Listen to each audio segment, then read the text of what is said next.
Breaking news చూస్తున్నాం మనం. దేశంలో ఉగ్రదాడులు జరగొచ్చని హెచ్చరికలు జారీ చేశాయి నిఘా సంస్థలు. పాక్ ప్రేరేపిత ఉగ్రదాడులు దాడులకు తెగొచ్చని హెచ్చరించాయి. డ్రోన్, ఐఈడీతో దాడులు జరిగే ఛాన్స్ ఉందని తెలిపాయి. నదీ మార్గాల్లో తీవ్రవాదులు చొరబడవచ్చని పేర్కొన్నాయి.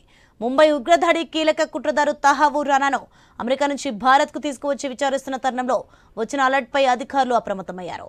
2008 నవంబర్ 26న 10 మంది పాకిస్తానీ ఉగ్రదాడులు సముద్ర మార్గం ద్వారా ముంబైకి చేరుకుని CSMT, Oberoi, Trident, Taj hotel తదితర ప్రాంతాల్లో దాడులకు పాల్పడ్డారు.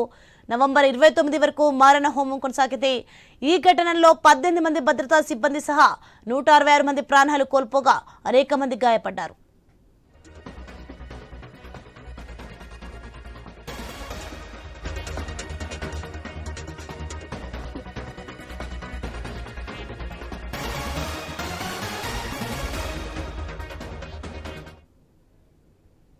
బ్రేకింగ్ న్యూస్ చూస్తున్నాం మనం. దేశంలో ఉగ్రదాడులు జరగొచ్చని హెచ్చరికలు జారీ చేశాయి నిఘా సంస్థలు.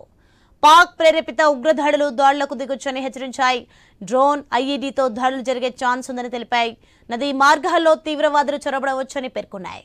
ముంబై ఉగ్రదాడి కీలక కుట్రదారు తహావూర్ రానాను అమెరికా నుంచి భారత్కు తీసుకువచ్చి విచారిస్తున్న తరుణంలో వచ్చిన అలర్ట్పై అధికారులు అప్రమత్తమయ్యారు.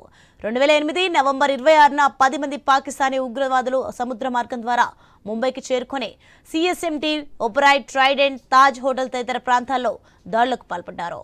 నవంబర్ 29 వరకు మారణ హోమం కొనసాగింది. ఈ ఘటనలో 18 మంది భద్రతా సిబ్బంది సహా 166 మంది ప్రాణాలు కోల్పోగా అనేక మంది గాయపడ్డారు.